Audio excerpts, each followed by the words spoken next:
Pertama-tama selamat datang para penyaji, Pak Rahman Taufik, Bu Dea, Bu Dini, Pak Fahmi, Pak Maulana, dan Pak Ahmad Numan, karena sesi pertama ini adalah mengenai bidang geoteknik. Dan terima kasih, selamat datang juga para peserta atau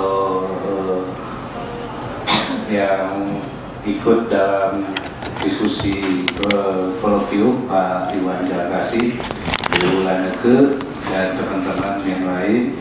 Assalamualaikum warahmatullahi wabarakatuh. Selamat siang, salam sejahtera buat kita semua.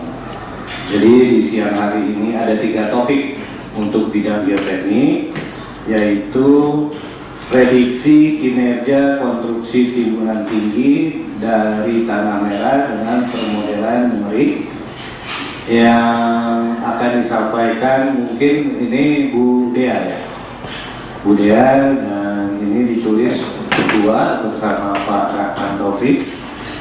Kemudian sesi yang kedua adalah sistem pengambilan keputusan dalam pemilihan tipe konstruksi antara terowongan dengan galian tinggi atau jalan di pegunungan menggunakan metode AHP. Ini oleh Bu Dini dan Pak Fahmi, mungkin penyajinya Bu Dini ya.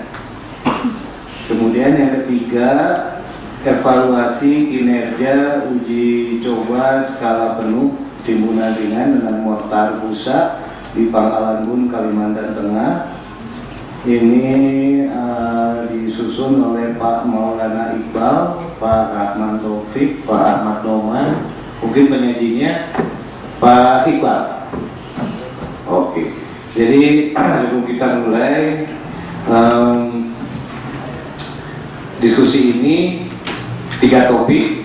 1 topik itu sepanjang 15 menit, sehingga 3 topik 45 menit, atau 1 topik 10 menit. Gimana nih Pak? Oh, 1 topik 10 menit.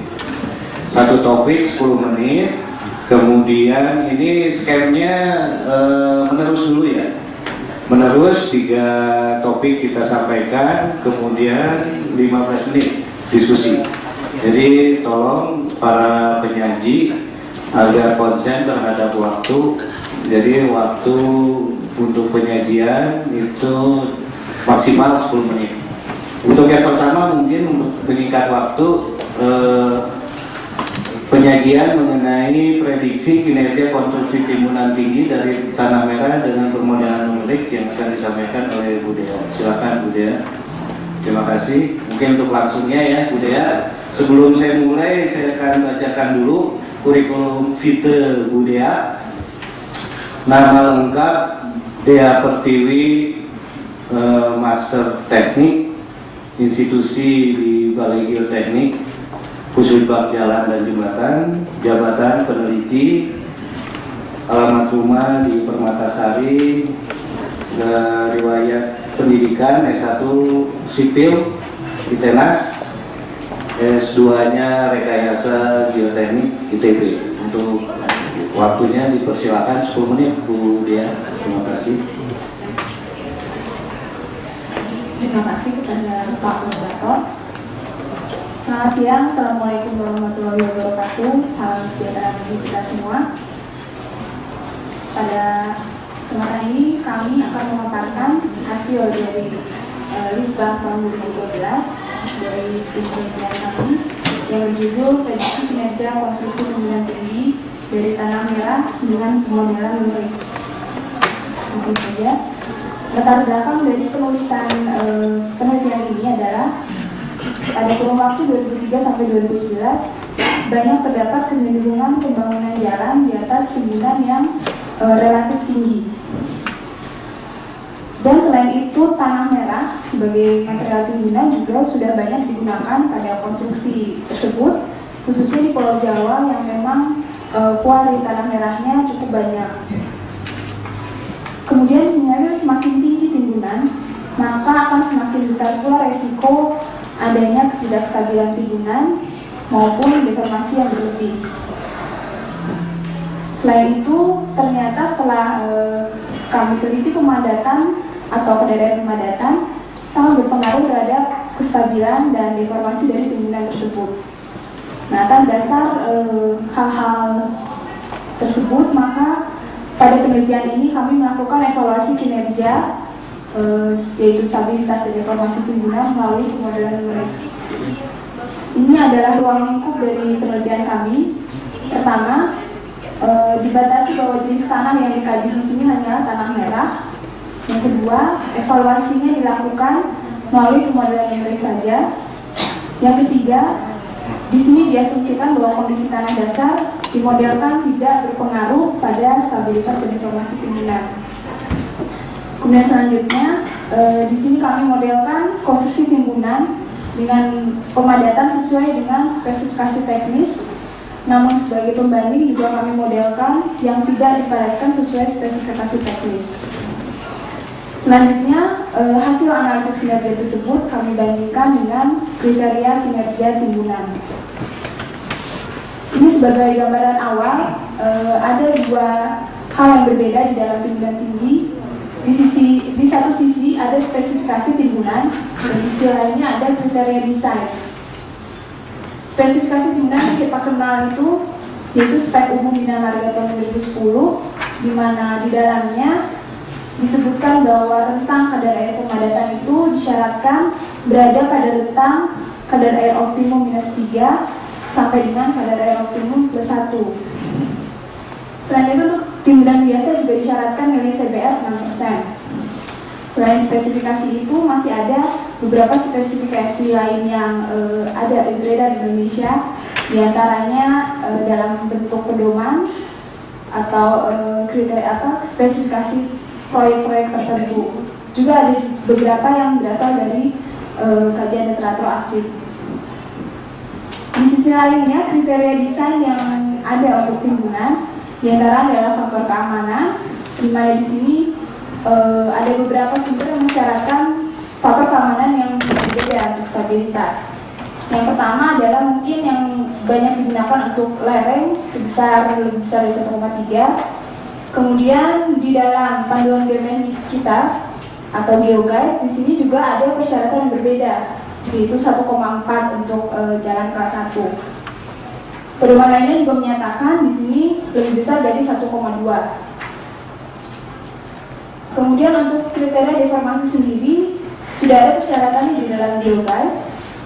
Namun literatur lain di dalam negeri belum ada yang menyatakan persyaratan lain selain geoguide. Maka kami mengambil salah satu acuan kriteria deformasi dari South Carolina Department of Transportation, di mana di sini kriteria yang mereka ajukan cukup detail, dari penurunan vertikal sampai ke kecepatan penurunan. Nah, menyangkut dari dua hal ini, maka patut dipertanyakan apakah spesifikasi yang ada sudah bisa mengakomodir kriteria desain timbunan.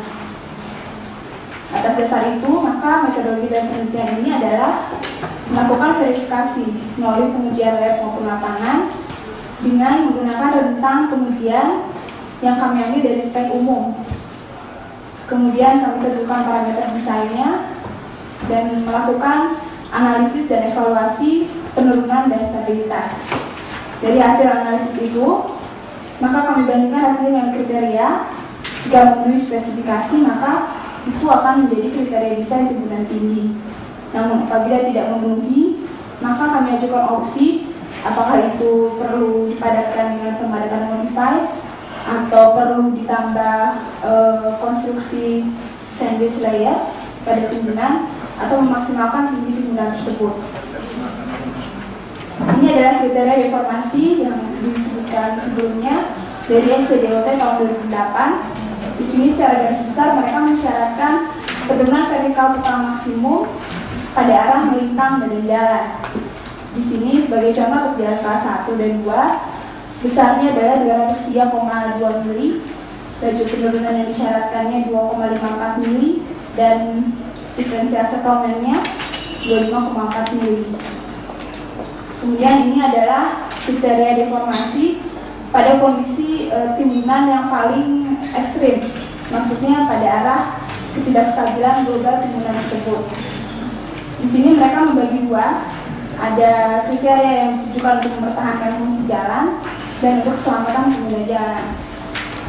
Untuk deformasi vertikal besarnya juga mereka lebih spesifik, yaitu deformasi vertikal pada bagian atas bidang kerutan lereng dan pada bagian bawah bidang kerutan lereng, baik pada arah penurunan vertikal maupun lateral.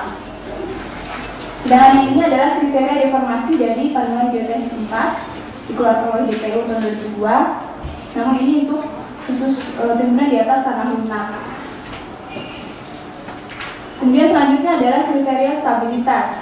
Di sini adalah 1,4 untuk dari DPU 2002, 1,2 dan 1,3. Kriteria berbeda. Kemudian ini adalah kriteria material timbunan yang ada di dalam spek umum bidang harga. Di sini juga disebutkan kriteria pemadatan timbunannya, rentang kadar air pemadatan, besar CBR minimum. Nah, yang belum ada adalah di dalam spek umum hanya disyaratkan nilai CBR tentang kadar air, kadar umum, dan derajat kepadatan, namun tidak dihubungkan dengan tinggi timbunan itu sendiri. Jadi belum ada panduan apakah itu kita gunakan untuk seluruh tinggi timbunan atau hanya untuk timbunan kurang dari 3 meter, itu belum ada disebutkan dalam spesifikasi. Kemudian kami lakukan beberapa kajian terhadap literatur dan ternyata mereka memiliki definisi yang berbeda untuk penentuan batas tinggi timbunannya. Ini kaitannya dengan kondisi tanah dasar, jenis material, dan kriteria pemadatan. Secara garis besar disebutkan bahwa timbunan yang lebih besar dari 3 meter perlu analisis stabilitas. Kemudian kategori tinggi timbunan yang ada bervariasi dari 15 meter sampai 25 meter. Namun yang menarik ada 5 pedoman dan spesifikasi yang menjadikan batas tinggi 15 meter itu sebagai suatu batasan. Dan jika tinggi timbunannya lebih dari 15 meter, maka disebutkan juga bahwa mereka membutuhkan pemadatan yang tidak standar, nilai CBR yang lebih tinggi, dan dikategorikan sebagai large fill. Dan syarat faktor keamanan ini juga harus lebih tinggi dibandingkan dengan timbunan yang kurang dari 15 meter. Ini adalah beberapa kajian mengenai kriteria pemadatan dan kekuatan timbunan. Berlanjut ke pengujian sifat tanah merah yang kami lakukan. Jadi dalam penelitian ini kami melakukan uji tanah, diantaranya uji indeks, triaksial, juga melakukan uji potensi kolaps potensial, dan melakukan pengumpulan sampling tanah merah ke dalam kurva klasifikasi. Ini adalah kurva klasifikasi yang dikeluarkan oleh Wesley tahun 2010, agak berbeda dari kurva klasifikasi biasa karena di sini dikategorikan menjadi 3 jenis tanah, yaitu black cotton soil, lempung merah tropis halosite, dan tanah debu vulkanik. Secara garis besar, sampling 17 lokasi yang kami lakukan berada di posisi sebagai lempung merah tropis atau halosite. Nah, dari sini kami melakukan pembagian atau pengkategorian lokasi mana saja yang akan diteliti lebih dalam, yang mewakili batas kiri, tengah, dan atas. Dan kami putuskan untuk mengambil satu sampling yang ada di bagian tengah dari lingkaran halosite ini, yaitu pada lokasi Tanjung Sari, Sumedang. Untuk mempertajam kurva klasifikasi, kami juga keluarkan ke dalam grafik jarak di atas ke bawah garis A atau L-line yang kita biasa kenal dengan sudut geser efektif. Dari sini ternyata sampling tanah Tanjung Sari berada pada posisi di bawah garis A, dan di sini juga sudah dinyatakan oleh Wesley bahwa yang berada di bawah garis A itu mayoritas memiliki sifat teknis yang lebih baik dibandingkan dengan tanah yang ada di bagian kanan garis A. Selain itu kami juga keluarkan lokasi-lokasi lain di dalam kurva ini, dan di sini terlihat bahwa semakin dia jaraknya semakin jauh dari garis A, maka sifat teknisnya paling baik. Dan yang paling baik di sini adalah setelah diplot ada tanah dari Gunung Sindur di Kabupaten Bogor. Yang menarik lagi, Ternyata memang setelah kami lakukan survei lokasi, mayoritas tanah Gunung Sindur itu dikategorikan oleh penduduk setempat itu sebagai tanah merah yang dengan kualitas super. Super di sini maksudnya apabila dia dilakukan pemadatan maka akan menghasilkan hasil yang baik. Ternyata memang secara teknis juga menunjukkan sifat yang baik. Selanjutnya adalah analisis stabilitas dan informasi. Kami lakukan dengan metode numerik. Tahap awal yang pasti dilakukan adalah melakukan verifikasi untuk menentukan model tanah mana yang akan digunakan. Di sini kami gunakan model tanah living soil dan memvariasikan kadar air timbunannya menjadi 3 variasi sesuai spek. Yang sebelah kiri adalah hasil verifikasi, yang sebelah bawah adalah model geometrinya, di mana model geometri ini kami lakukan dengan memplot timbunan setinggi 25 meter, dan pada tahap perhitungan kami lakukan pemadatan dan penimbunan per 30 cm sesuai dengan yang disyaratkan di spesifikasi. Ini untuk modelkan existing di lapangan. Ini adalah evaluasi hasilnya. Kami bagi atas 2 kondisi. Kondisi 1 yaitu kepadatan sesuai spek, dan yang kedua adalah kepadatan tidak sesuai spek. Ini adalah kurva plot prediksi tinggi timbunan terhadap faktor keamanan. Yang sebelah kiri untuk kemiringan lereng yang dimodelkan 1:1 dan sebelah kanan 1:1,5. Di sini terlihat bahwa meskipun dari kedua grafik tidak terdapat perbedaan faktor keamanan yang signifikan, jelas terlihat bahwa timbunan yang dipadatkan dengan kadar air optimum memberikan hasil yang faktor keamanan yang lebih tinggi dibandingkan jika kita padatkan berdasarkan kadar optimum ke-1 maupun ke-3. Udah bisa dipercepat, Bu. Selanjutnya adalah prediksi deformasi vertikal maksimum. Ini kami bandingkan dengan kriteria dari SCDOT tadi, di mana di situ disyaratkan 3,2 mili. Di sini jika sesuai dengan spesifikasi maka semua prediksi deformasi vertikalnya masih memenuhi persyaratan. Sedangkan yang ini adalah prediksi berdasarkan kriteria berdasarkan deformasi vertikal maksimum yang dibandingkan dengan kriteria SCDOT yang memperhatikan kestabilan lereng timbulannya. Di sini juga kalau kita plotkan dan kita masukkan target faktor keamanan yang kita tuju, ini masih memenuhi persyaratan walaupun ada beberapa nilai yang keluar. Nilai itu sebenarnya bukan masuk dalam target faktor keamanan. Jadi yang ada di dalam tentang membaca dari sini masih memenuhi kriteria. Yang ini adalah stabilitas timbunan kondisi 2, di mana kepadatannya tidak sesuai spek. Di sini terlihat bahwa jika tidak dipadatkan sesuai spek, tinggi maksimum timbunan yang dihasilkan jauh lebih rendah dibandingkan jika dipadatkan sesuai spek. Jika dipadatkan sesuai spek, sampai maksimum bisa mencapai 18 meter dan maksimum 15 meter jika target faktor keamanan kita 1,2. Namun kalau tidak sesuai spek, ini hanya mencapai paling besar sekitar 12,5 meter. Ini adalah prediksi deformasinya. Dari sini juga terlihat bahwa secara visual terlihat bahwa deformasi vertikalnya jika tidak kita padatkan sesuai spek, maka akan menghasilkan deformasi yang jauh lebih besar dibandingkan jika sesuai spesifikasi. Ini juga sama, jika tidak dipadatkan dengan kadar pemadatan sesuai spek, maka akan berada jauh lebih besar deformasinya. Kesimpulan dari makalah ini, jadi makalah ini sudah menguraikan prediksi kinerja timbunan tinggi dengan metode numerik dengan membandingkan dengan kinerja tersebut dengan kriteria baik dari dalam yaitu panduan geoteknik maupun dari luar dari standar South Carolina University. Dan sebagai pembatasan masalah dalam analisis ini kami modelkan kondisi tanah tidak memberikan pengaruh terhadap stabilitas dan deformasi. Kemudian dari hasil analisis prediksi, timbunan tanah merah masih memenuhi kriteria stabilitas dan deformasi sampai ketinggian maksimum 15 meter.